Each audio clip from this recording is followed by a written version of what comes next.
ছোট ফুপু কাঁদছেন। আম্মা তাকে আজ কঠোর একটা কথা বলেছেন। ফুপু আমায় টেনে কাছে নিতে চেয়েছেন বলেই আম্মা বলেছেন, বকুলের কাছে তুমি ঘেঁষো না চম্পা। আমি চাই না আমার মেয়ের ভবিষ্যৎ নষ্ট হোক।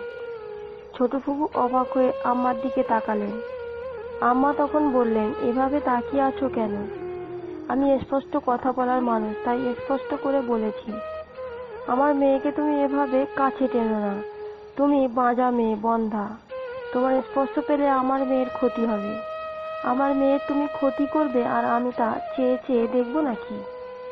তারপর আব্বাকে আঙুল উঁচু করে দেখিয়ে আম্মা বললেন, সব দোষ ওনার। 3 মাস পর পর বোনের নায়র আনতে হবে। জামাই নির্যাতন করে বলে 3 মাস পর পর বাড়িতে এনে সেবা দিতে হবে। দরদ একেবারে উতলে উঠেছে। আর কারোর বোন নাই বুঝি দেশে। তারা সারা বছরই বোন এনে ঘরে রেখে দেয়। যত সব ন্যাকামি। আব্বা কিছুই বলতে পারেননি। বলতে না পারার কারণ হলো 6 মাস যাবৎ তিনি বেকার। চাকরিটা চুরির মিথ্যা অভিযোগে চলে গেছে। এরপর আম্মাই সংসারের হাল ধরেছেন। বাড়িতে মেশিন কিনে এনে তিনি গ্রামের মেয়েদের কাপড় সেলাই করছেন। এতে কোনোভাবে সংসারের খরচ চলে যাচ্ছে। আব্বা চাকরি জোগাড় করার চেষ্টা করছেন, কিন্তু কিছুতেই আর তার চাকরি মিলছে না। আব্বা চুপচাপ ঘর থেকে বেরিয়ে গেলেন। একটা নিঃশ্বাস পর্যন্ত ফেললেন না। আব্বা ঘর থেকে বেরিয়ে যাওয়ার পর থেকেই ফুপু কাঁদছেন।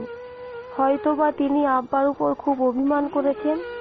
আম্মা অত কঠোর কথা বলার পরেও কেন তিনি তার বোনের পক্ষে দুটো কথা বলেননি? কেন আম্মাকে বকেননি? এটা ভেবে তার অভিমান করাটাই স্বাভাবিক।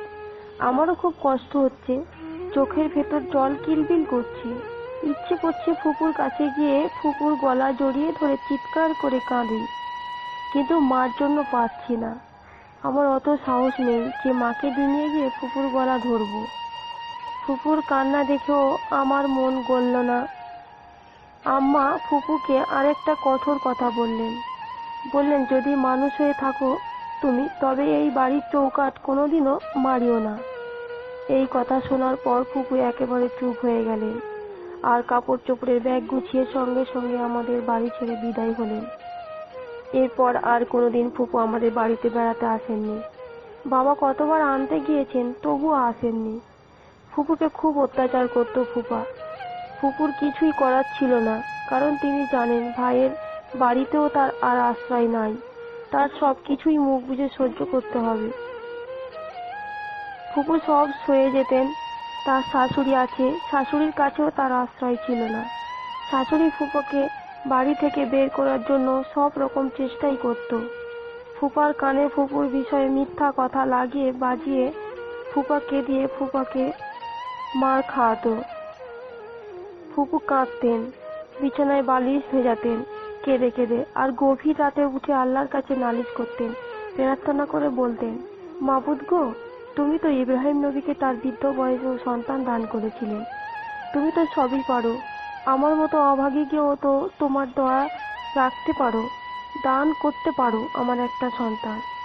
ফুপুর এই দোয়া কবুল হলো। তার বিয়ের 8 বছর পর তার গর্ভে সন্তান জন্ম নিল, ফুটফুটে এক ছেলে সন্তান। ফুপা খুশিতে আত্মহারা হয়ে ওঠে। ফুপুর নামে লিখে দিলেন বাজারের ঘর সহ 6 শতক জায়গা। গরু জবাই করে খাওয়ালেন সারা গ্রামের মানুষকে। এরপর থেকে ফুপুই হয়ে গেলেন বাড়ির হর্তাকর্তা। ফুপু যেন ফুপুকে ছাড়া দম ফেলতেও ভরসা পান না। সবই আল্লাহর খেলা। এই সময় ফুপুর শাশুড়ি অসুস্থ হয়ে বিছানায় পড়ে গেলেন। বিছানা থেকে আর কোনোদিন উঠবে বলে তো মনে হয় না। ফুপু কিন্তু তখন তার শাশুড়িকে অবহেলা করেননি। নিজের মাকে যেভাবে সেবা শ্রদ্ধা করে মানুষ, ঠিক সেভাবেই তিনি শাশুড়ির সেবা শ্রদ্ধা করতেন। তার এই সুখ দেখে মানুষের হিংসে হতো পর্যন্ত। এর পরের গল্পটা বলি। আব্বা মারা গেলেন হুট করে। কি রোগ তার হয়েছিল জানতাম না আমরা। ঘুমের ভেতর সুস্থ স্বাভাবিক একটা মানুষ মরে গেল। আব্বা মারা যাওয়ার পর আম্মা পড়লেন ঘোর বিপদে। গ্রামে তখন আরো 2-3টে সেলাই মেশিন এসে গেছে। আম্মার কাছ থেকে আর এখন কেউ কাপড় সেলাই করে নিতে আসে না। আমরা মা মেয়ে পড়লাম তখন ঘোর বিপদে। এমন হয়েছিল যে সারাদিন আমরা ভাত না পেয়ে পানি খেয়ে থেকেছি। আমাদের এই দৈনিক দশার কথা ফুপু কার কাছ থেকে জেনে যায়। শোনার পর তিনি আমাকে আর আম্মাকে নিতে এলেন। আম্মা তখন লজ্জায় এবং আত্ম অনুশোচনায় ফুপুর হাত ধরে কেঁদে ফেললেন। কাঁদতে কাঁদতে তিনি বললেন, আমি তো তোমার সাথে অনেক খারাপ ব্যবহার করেছি। আমার বাড়ি থেকে একরকম তাড়িয়ে দিয়েছিলাম তোমায়। তোমাকে আমি অপয়া মনে করতাম। তোমার কাছে আমার মেয়েকে ঘেঁষতে দিতাম না। এত কিছুর পরেও তুমি কেন আমাদের সাহায্য করতে এলে? ফুপু মৃদু হেসে আমার কাছে টেনে নিতে নিতে বললেন, মানুষত্বের কারণে ভাবি। আমি আপনাকে দেখেই শিখেছি অহংকার পতনের মূল কারণ। আর মহান আল্লাহ অহংকারীকে কখনোই পছন্দ করেন না। সমাপ্ত।